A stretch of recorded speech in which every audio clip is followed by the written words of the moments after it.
Արդ կատարյալ եղեք դուք, ինչպես եւ ձեր երկնավոր հայրն է կատարյալ։ Սիրելի բարեպաշտ ժողովուրդ,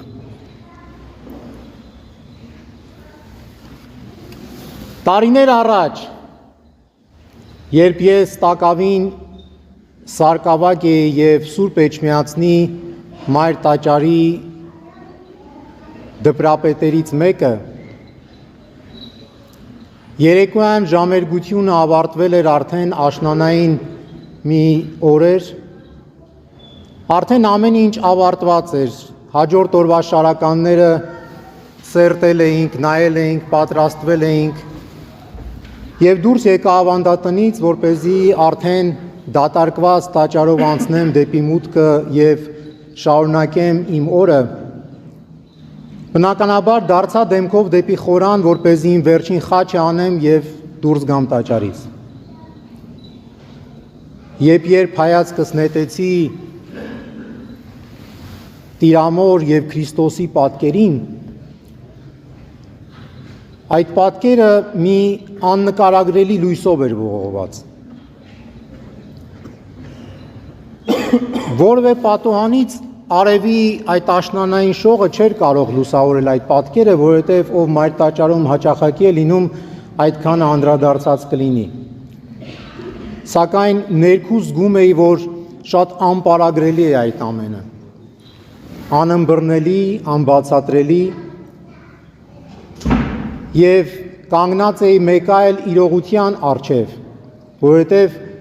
ակամա կանգ էի առել եւ չէի կարողանում տեղիցս շարժվել, ոտքերս գանված էին հատակին եւ ետևից մի ձայն լսեցի։ Դողջոդին մի ձայն ինձ ասում էր, որքան հաճելի է, չէ, որ տեսնում ես Աստծուն եւ կանգնած ես Աստուծո առջև։ Երբեք այդ հարստությունը չկորցնես։ Ես դարձա դեպի այդ ձայնը եւ տեսա մի տարեց տիկնոջ, մի տատիկի, ով ամեն առավոտ եւ երեկո գլուխը կախ, քթի տակ աղոթքը մրմնջալով, կորացած մեջքով գալիս էր ժամերգությունների եւ նույն կերպ հեռանում տաճարից։ Երբեք ես նրա ձայնը չէի լսել իմ կյանքում, թեպետ ամեն առավոտ եւ երեկո մենք հանդիպում էինք, ես անգամ նրա անունը չգիտեի, բայց ես լսեցի նրա ձայնը եւ անդրադարձա, որ իմ կյանքում հնչեց մեծագույն ճշմարտություններից մեկը, որը աստվածաբանության ձեռնարկի ճշմարտություն չէ,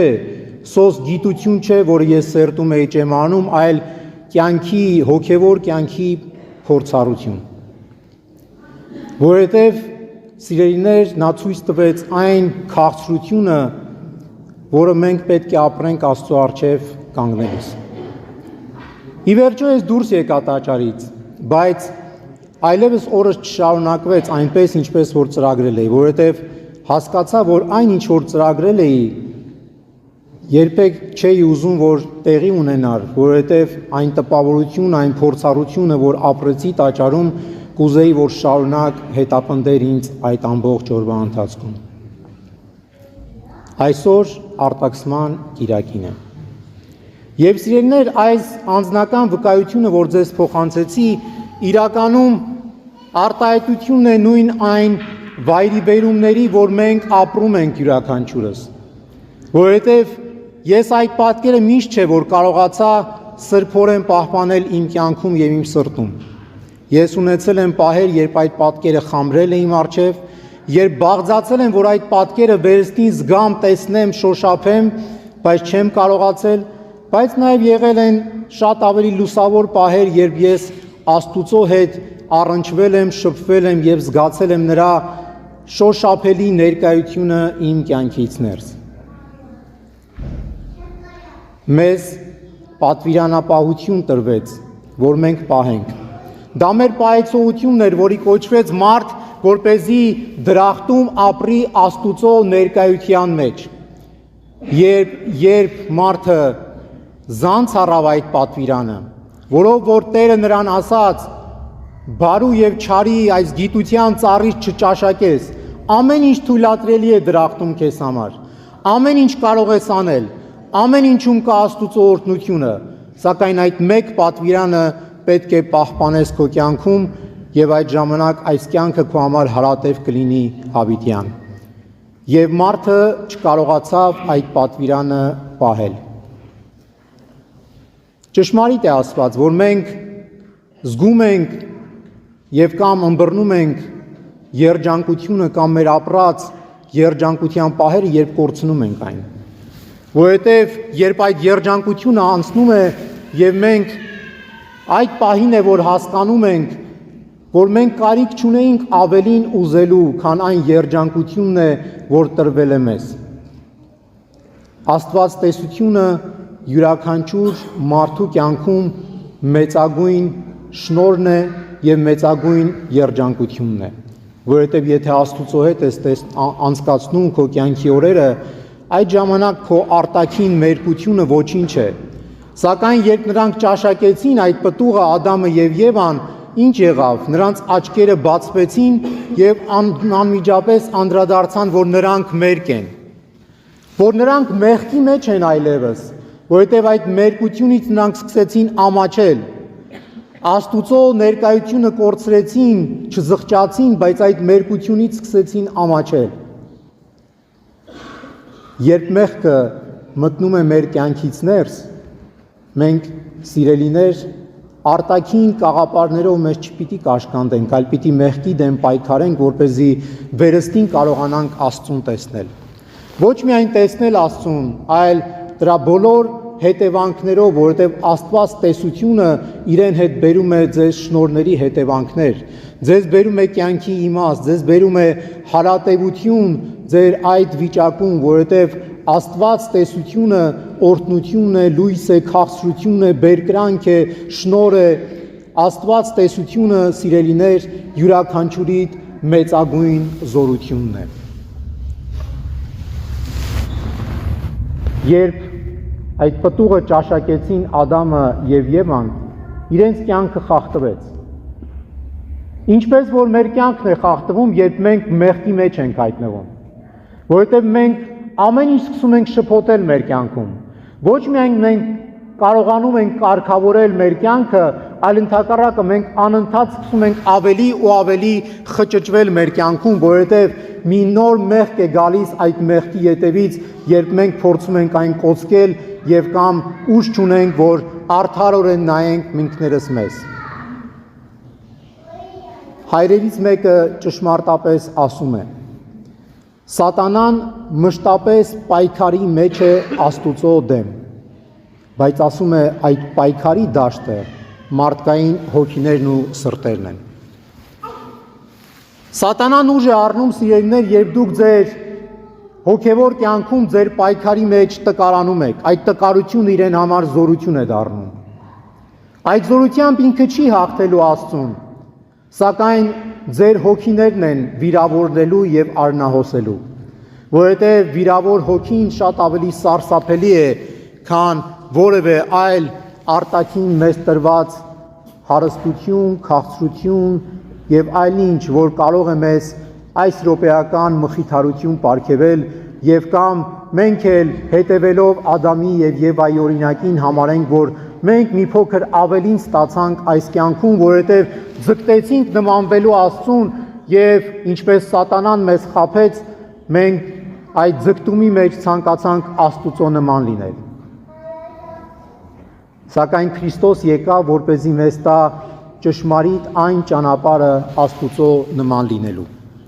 Եվ երբ Մատթեոսի 5-րդ գլխում Տերը խոսում է մեզ օրենքը պահելու մասին, ինչի մասին երկար եմ մտորել, թե ինչու պիտի հենց այս օրը, երբ խոսվում է արտաքսման մասին դրախտից Ադամի եւ Եվայի, եւ մենք էլ մեծ պահք ենք պահում, ինչու հենց այս ընթերցվածքը պետք է լինի այս օրվա ավետարանական ընթերցվածքի տեղում։ Սակայն անդրադառնում ենք, որ Տերը 6 տարբեր կետեր է մեզ փոխանցում այս ընթերցվածքի միջոցով եւ յուրաքանչյուր այդ կետի խորհրդածությունը կամ ուսուցումը Տիրոջ սկսվում է հետեւյալ արտահայտությամբ. Լսել եք, թե ինչ ասվեց նախնիներից։ Շարադրում է որևէ մի պատվիրան կամ կարգադրություն, որ փոխանցվել է նախնյաց կողմից, եւ ապա ասում է. իսկ ես ձեզ ասում եմ, թե Տերը հակասության մեջ չի մտնում այստեղ նախնիների օրինադրությունների հետ, որովհետև այդ օրենքները ի վերջո հաստատված են Աստուծո կողմից, որպեսզի Աստուծո ժողովուրդը կարողանա ճիշտ ճանապարհով քայլել։ Սակայն Տերը, երբ այս հակաթեզերը բերում է, Տերը մեզ սովորեցնում է, որպեսզի մենք լրիվ ուրիշ կողմին անդրադառնանք մեր հոգևոր կյանքին։ Այո, պետք չէ ստել, պետք չէ շնանալ, պետք չէ երթում տալ, պետք չէ վրեժխնդիր լինել, եւ այս մասին Տերը խոսում է, սակայն ասում է, այն ինչ որ ասել են ձեզ, դուք պիտի նաեւ այդ ամենին նայեք մեկ այլ դիտանկյունից, որովհետեւ սիրելիներ, այդ ամենը շատ կարեւոր է իբրև պատվիրանապահություն, սակայն դուք ձեր ներսում պիտի պատրաստ լինեք ավելին անելու, որովհետև եթե դուք սպանում եք մեկին, եթե դուք ոչնչացնում եք մեկին, ամենատարբեր պատճառաբանություններով, այդ ամենի մեջ դուք նախ եւ առաջ սպանում եք ձեր հոգին։ Եթե դուք շնանում եք, ապա ասում է, անգամ եթե դուք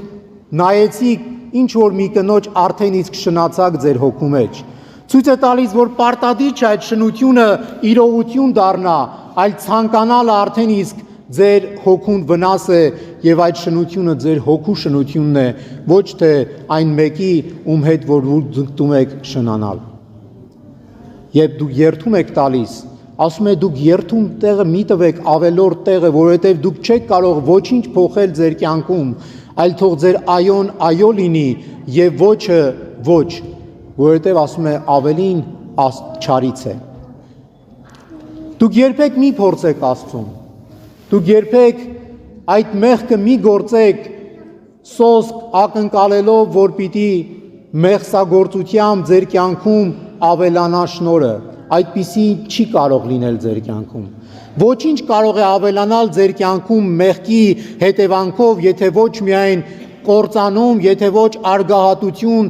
նախանձ, տրտմություն եւ ողբերգություն, որովհետեւ մեղսագործությունը ողբերգություն է, երբ ամեն ինչ այլևս խաթարվում է քո կյանքում, քո ներդաշնակ կյանքում։ Դրախտում Ադամը եւ Եվան մարդկությունը ապրում էր ներդաշնակ կյանքով։ Ներդաշնակ էր ինքը իր հետ, ներդաշնակ էր իր աշխատանքի հետ, ներդաշնակ էր բնության հետ, կենդանական աշխարհի հետ եւ այդ ամենի հետևանքով ներդաշնակ էր Աստուծո հետ։ Հաշտ եւ համերաշխ էր, որովհետեւ այն բնական հարաբերության մեջ էր, որով որ արարվեց։ Սակայն երբ մեղքը գործեց, երբ զրկվեց Աստուծո տեսությունից, ինչ կատարվեց։ Ադամը եւ Եվան նախ եւ առաջ սկսեցին միմյանց մեղադրել։ Երկրորդը բնության եւ մարդու միջև այլևս անցան մի մեծ անդունդ, որովհետև Տերը այլևս մարդուն չէր դիտարկում իբրև հոգատարող այդ բնության։ Մարդը կորցրեց այդ գերիշխող լինելու իր հատկությունը եւ կոչումը։ Կենդանի բնության հետ թշնամացան, որովհետև այլևս վայրի գազանները այն պատկերը չէին, որ հայտնության մեջ նաև նկարագրվում է իբրև բաղձալի պատկեր եւ առյուծը եւ գառնուկը պիտի իրար հետ լինեն եւ մեկը մյուսին չպիտի հոշոտի եւ մյուսն էլ դառնա զոհը։ Աշխատանքի նկատմամբ վերաբերմունքը փոխվեց, որովհետև աշխատանքը այլևս դառնավ տառապանք մարդու համար։ Որդեծնությունը եւս դարձավ ցավերով մի գործընթաց յուրաքանչյուր կնոջ համար։ Ներդաշնակությունը խախտվեց, հարմոնիան խախտվեց, այն ինչ որ հավասարակշռում էր եւ եդեմական կյանք էր ենթադրում, խախտվեց եւ այդ պատճառով Աստված արտաքսեց նրանց դրախտից։ Մարդը արտաքսվեց դրախտից, որպեսզի այդ մեղսագործության հոգեվիճակում եւ այդ իրողության մեջ երբեք չանմահանա, որովհետեւ դա մի նոր ողբերգություն պիտի լիներ ոչ միայն մարդկության համար, այլև Աստծո առջև։ Երբ Աստված մեզ Քրիստոսի միջոցով իր միածին որդու միջոցով փոխանցում է այս պատվիրանները, որոնք որ անհրաժեշտ է, որ այսօր դուք գնաք եւ վերստին ընթերցեք Մատթեոսի 5-րդ գլխից, այնտեղ ցույց է տալվում մեզ, որ մեր հաշտությունը, վերստին հաշտվելը Աստուծո հետ այլ կերպ չի կարող լինել, քան եթե մենք մեր հարաբերությունը չճշտենք այս հարթության մեջ, մեր մերձավորների, մեր նմանների հետ։ Երբ մենք մեր հարաբերությունները չճշտենք ոչ միայն մեր կողքին ապրողի հետ, այլև բնության հետ եւ մեզ շրջապատող աշխարհի հետ, որովհետեւ այդ ամենի մեջ է ճշգրտվում մեր առաքելությունը իբրև մարդ արարած, իբրև Աստուծո զավակ, եւ երբ մենք կարողանանք հաշտվել այդ հարթության մեջ եւ հաղթահարել մեզանում այդ մեզ ավիրող եսը, փառամոլությունը, իշխանատենչությունը, այդ ժամանակ սիրելիներ մենք կհաշտվենք Աստուծո հետ։ Այդ հոգեվիճակում է սիրելիներ Աստված ցանկանում, որ մենք հավիտենական կյանք ունենանք եւ ժառանգենք երկնքի արքայությունը։